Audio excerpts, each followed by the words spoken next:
విద్యార్థులే దేశాలకు భవిష్యత్తు. నాయకులు, మేధావులు, పెట్టుబడిదారులు దేశ అభివృద్ధి గురించి పటిష్టమైన వ్యాపార దృక్పథంతో కాకుండా సంక్షేమానికి పెద్దపీట వేసే ఆలోచనలతో పనులు చేపడితే దేశాలలో ఎలాంటి ఉపద్రవాలు తలెత్తకుండా చూడవచ్చంటున్న చరిత్రకారులు.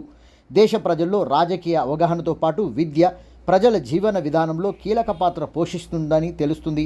ఇటీవలి కాలంలో భారతదేశానికి పొరుగు దేశమైన బంగ్లాదేశ్ దేశంలో విద్యార్థుల రిజర్వేషన్ పేరుతో జరిపిన దేశవ్యాప్తంగా అల్లర్లు, దోపిడీలకు, హత్యలకు, మానభంగాలకు, లూటీలకు, ప్రజల ఆస్తుల ధ్వంసం, అధికార పక్ష నాయకులను చంపటం, వారి ఇండ్లు ధ్వంసం చేయడం, చివరకు మిలిటరీ ప్రముఖ అధికారి సూచనల మేరకు బంగ్లాదేశ్ అధ్యక్షురాలు షేక్ హసీనా దేశం విడిచి భారత్లో తలదాచుకునే వరకు పరిస్థితులు వచ్చాయి. ఏ దేశ సంక్షోభం తలెత్తినా లండన్ పారిపోవడం, అక్కడ ఆస్తులకు, ప్రాణాలకు భద్రత కల్పిస్తుందనే భరోసాతో వివిధ దేశాల నాయకులు వెళ్తుంటారనేది తెలిసిందే. ప్రతి 5 సంవత్సరాలకు 10 సంవత్సరాల లోపల పాకిస్తాన్ నాయకులు వెళ్ళేది లండన్కే. 80% పాకిస్తాన్ నాయకుల ఆస్తులు, సంపత్తులు గుట్టలుగా లండన్లో పేరుకుపోతున్నట్లుగా సమాచారం.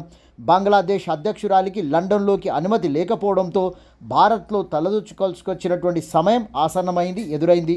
ఇవన్నీ రిజర్వేషన్ చిచ్చుగా చూపుతూ రాజకీయ అస్థిరతకు విదేశీ శక్తులు, మిలిటరీ, అంతర్గత నాయకుల కుట్రతో విధ్వంసం జరిగినట్లు పలు ఇంటెలిజెన్స్ సంస్థలు, పత్రికలు, media, social media, YouTube channels ప్రసార సాధనాల ద్వారా ప్రపంచ వీక్షలకు చేరవేస్తున్నటువంటి పరిస్థితి ఇప్పుడు కనిపిస్తుంది. ఇప్పటికే వందల వీడియోలు హిందువుల ఆస్తులను ధ్వంసం చేసినవి, మందిరాలను ధ్వంసం చేసినవి, ఇండ్ల లూటీ, సినిమా స్టార్ల ఇండ్లు లూటీ చేయడం, మానభంగాలు, హత్యలు జరిపిన మత ఛాందసవాదుల కుట్ర, ప్రముఖ హిందూ దేవాలయమైనటువంటి జగన్నాథ్ మందిరాలను ధ్వంసం చేయడం మత ఛాందసవాద ఉగ్రచర్యగా అంచనాకొచ్చిన ఆ దేశ ఇంటెలిజెన్సు, విదేశీ ఇంటెలిజెన్స్ సంస్థలు తెలుపుతున్నాయి.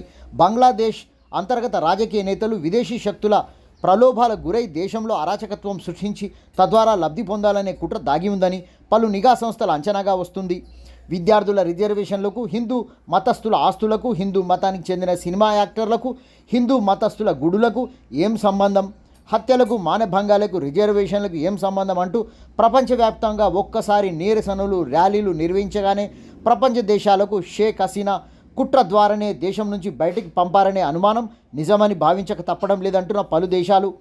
చైనా, అమెరికా, పాకిస్తాన్ కుళ్ళు కుతంత్రాలతో బంగ్లాదేశ్ రావణ కాష్టం కాబోతుందా అనేది భవిష్యత్తులో తేలాల్సి ఉంది.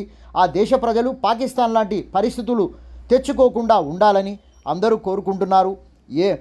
అక్కడ ఉన్నటువంటి పరిస్థితులను వారు అంచనా కట్టుకొని వాళ్ళ దేశాన్ని రక్షించుకోవాల్సిందే అని వివిధ దేశాలలోని ప్రజలు అంటున్నటువంటి పరిస్థితులు ఇప్పుడు సోషల్ మీడియాలో వైరల్గా మారినటువంటి అంశం.